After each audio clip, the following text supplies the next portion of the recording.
Dans une lettre adressée au préfet du Golfe, le maire Jean-Pierre Fabre exprime son refus de participer à la conférence publique organisée le 23 septembre 2025 dans le cadre des commémorations du général Gnassingbé Eyadema. Il fustige une démarche propagandiste, conteste vigoureusement la qualification de « père de la nation » attribuée à l'ancien chef d'État, et affirme qu'aucune institution républicaine ne saurait cautionner la falsification historique, ni l'hommage rendu à un système qu'il juge oppressif. Le maire de la commune du Golfe 4 à Monsieur le préfet du Golfe Lomé objet, réponse à votre note d'invitation numéro 052-25 PGESG, DCP du 22 septembre 2025 relative à la conférence publique du 23 septembre 2025. Pièce jointe, votre note d'invitation. Monsieur le préfet, le lundi, 22 septembre 2025, vous avez adressé aux maires de votre ressort territorial une note leur demandant de prendre part à une conférence publique le lendemain, 23 septembre 2025, dans le cadre des activités commémoratives marquant les 20 ans du rappel à Dieu du général Gnassingbé Eyadema, père de la nation togolaise. Quand bien même cette conférence a déjà eu lieu, il me tient à cœur de vous exprimer mon total désaccord quant au fond et à la forme de votre note, qui rappelle à notre pays les pratiques de parti unique des longues années de plomb. Ces pratiques qui ont étouffé les libertés fondamentales, institutionnalisé l'oppression et conduit inexorablement à la tenue de la Conférence nationale souveraine de juillet-août 1991. Sur le fondement calendaire de la commémoration, je note une incohérence curieuse dans le motif de la conférence. Le 20e anniversaire du décès du général Gnassingbé Eyadema est intervenu en février 2025. L'organisation d'un hommage centralisé sur ce thème spécifique, en septembre 2025, manque de justification et jette un doute sérieux sur la nature réelle de l'événement, qui semble s'apparenter davantage à une opération de propagande politique qu'à un authentique acte de mémoire. 2. Sur la qualification de père de la nation togolaise dans votre note, vous attribuez à M. Gnassingbé Eyadema le qualificatif de « père de la nation ». Or, rien ne permet de considérer Gnassingbé Eyadema comme tel. Il n'a jamais été, et ne pourra jamais être, le père de la nation togolaise. Car on ne devient pas père de la nation par une décision politique injustifiée, une manœuvre politicienne ou un décret partisan. Ce titre ne peut revenir qu'à une personne qui, par son parcours, ses actes fondateurs et son rôle historique, incarne véritablement la naissance d'une nation et l'unité d'un peuple. Gnassingbé Eyadema, en vérité, ne remplit aucune de ces conditions. Au contraire.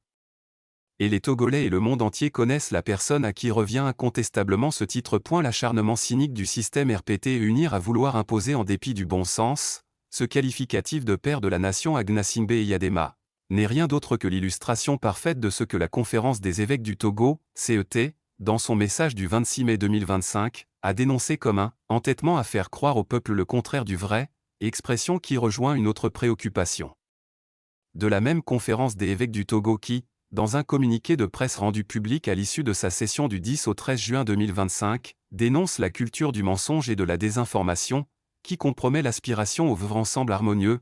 Cette appellation de père de la nation, pour Gnassingbé Eyadema, relève d'une pure affabulation. Une falsification de l'histoire. Une supercherie. Un récit incohérent, un narratif partisan que je me suis personnellement attaché à déconstruire, comme en témoignent plusieurs déclarations et mises au point que j'ai publiées en février et mars 2025. En effet, au moment où Gnassingbé Eyadema accède au pouvoir par un coup d'État militaire en 1967, le Togo était déjà une nation reconnue par l'ensemble de la communauté internationale. La longue lutte pour l'indépendance, la poursuite inlassable de l'objectif commun de libération nationale pendant toutes ces années de braise, ont façonné, édifié, créé et cimenté un fort sentiment d'appartenance à une même entité qui s'appelle Nation. À eu demeurant, le livre de l'historien français bien connu, Robert Cornevin, publié en 1963 et intitulé « Togo, nation pilote », n'a fait que confirmer cette réalité, quelques années après l'indépendance. L'on se demande alors, au nom de quelle logique ou par quelle magie Gnassingbé Eyadema peut être le géniteur, le père d'une nation qui existait déjà, avant qu'il n'accède au pouvoir. Des Togolaises et des Togolais de toutes conditions ont pris part, sur l'ensemble du territoire national, à la lutte pour l'indépendance de notre pays. Ils l'ont fait par amour de la patrie et par souci de dignité pour le peuple togolais. Certains y ont sacrifié leur vie, et beaucoup sont restés dans l'anonymat. Tous demeurent néanmoins, les vrais combattants de la liberté, des héros de l'indépendance. Ce sont eux qui méritent déférence et honneur de la patrie reconnaissante. et non ces usurpateurs impénitents qui s'auréolent de gloires indues. Voilà pourquoi il revient à chaque Togolaise et à chaque Togolais le devoir patriotique de rejeter avec la plus grande fermeté toutes ces tentatives déloyales, indécentes et scandaleuses visant à présenter Gnassingbé Eyadema comme le père de la nation, alors que ses états de service dans la lutte de libération du Togo du joug colonial sont inexistants. Une telle falsification de l'histoire relève de la forfaiture et de l'imposture. Partout dans le monde, les figures reconnues comme pères de la nation le sont à juste titre, pour avoir conduit ou inspiré les combats de libération nationale, d'indépendance et de souveraineté nationale. Ainsi, peut-on citer, en Inde, le Mahatma Mohanda Gandhi, qui mena une lutte résolue contre la domination britannique, jusqu'à l'émancipation du peuple indien, au Vietnam, Ho Chi Minh, figure emblématique et héros fondateur du Vietnam moderne, indépendant et souverain, en Turquie, Mustafa Kemal Pacha, dit Atatürk, qui conduisit pendant près de 2 décennies une guerre de libération contre les forces d'occupation étrangères, au Soudan du Sud, le commandant John Garang de Mabyor, consacré martyr. Parmi les martyrs, pour avoir donné 20 années de sa vie à la lutte armée pour l'indépendance de son pays, en République démocratique du Congo, Patrice Emery Lumumba, proclamé héros national, qui mena son peuple à l'indépendance au terme d'un combat acharné contre la puissance coloniale belge, au Ghana voisin, l'Osagiefo Kwame Nkrumah, au Nigeria Nnamdi Azikiwe, au Kenya Jomo Kenyatta, en Tanzanie Julius Nyerere, qui sont tous consacrés pères de la nation dans leurs pays respectifs, pour avoir été des champions de la lutte pour l'indépendance. C'est d'ailleurs pour cela qu'ils ont dirigé leur pays une fois l'indépendance acquise. A eu Togo, Sylvanus Epifanio Kwame Olympio pour le rôle primordial qu'il a joué à la tête de la lutte pour l'indépendance, en tant que leader du nationalisme togolais incarné par le Comité de l'Unité Togolaise, CUT, et ses alliés de la Juvanto, jusqu'à l'obtention de l'indépendance proclamée le 27 avril 1960. A également jeté les bases de l'État et prôné un Togo politiquement et économiquement libre, indépendant et souverain, avec, notamment, une monnaie nationale propre. Et sa vision d'unité et de dignité nationale et son assassinat en 1963 ont fait de lui un symbole national. Il aura défendu jusqu'au sacrifice suprême les nobles idéaux du peuple togolais qui aspire à la liberté, à la justice et à la dignité. Il aura pleinement incarné la foi, le courage et les sacrifices consentis pour l'édification de la nation togolaise. Ces exemples, parmi tant d'autres, illustrent ce que signifie véritablement être père de la nation incarné, par l'engagement, le courage et le sacrifice, la quête de liberté et de dignité de son peuple.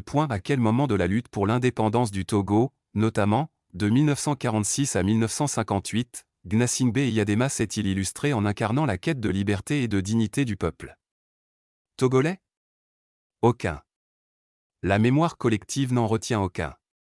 Gnassingbé Eyadema n'était tout simplement pas là. Il n'était pas au Togo. Il prenait part, sous l'uniforme français, à la répression du peuple algérien qui luttait héroïquement pour son indépendance. Dès lors, il apparaît pour le moins inconcevable et profondément injustifié que les héritiers politiques de Gnassingbé Eyadema, regroupés au sein du système RPT, unir, s'efforcent, par tous les moyens, d'imposer comme père de la nation celui qui, loin d'avoir combattu pour l'indépendance du Togo, avait choisi de servir dans les rangs de l'armée coloniale française. Pendant la lutte héroïque du peuple togolais pour se libérer des griffes de la même puissance coloniale. Une telle falsification de l'histoire nationale ne saurait être acceptée par un peuple épris de vérité, de justice et de dignité. Le titre de père de la nation ne découle pas de l'exercice du pouvoir d'État, mais du rôle historique émancipateur qu'un homme ou une femme a joué dans la naissance politique, symbolique ou spirituelle d'une nation. Barthélemy Boganda en Centrafrique, John Garang au Soudan du Sud, ou Mahatma Gandhi en Inde, n'ont pas dirigé leur pays après l'indépendance. Pourtant, chacun d'eux a été consacré père de la nation. Car, chacun d'eux a éveillé la conscience nationale et tracé la voie de la liberté. Mieux encore, malgré 32 ans d'occupation du pouvoir au Congo, Mobutu Sese Seko s'efface devant Patrice Lumumba qui est consacré père de la nation alors qu'il a effectivement exercé le pouvoir d'État pendant seulement 2 mois et demi, du 30 juin au 15 septembre 1960. Car être père de la nation, c'est avoir inspiré la naissance d'un peuple libre, digne et souverain et non avoir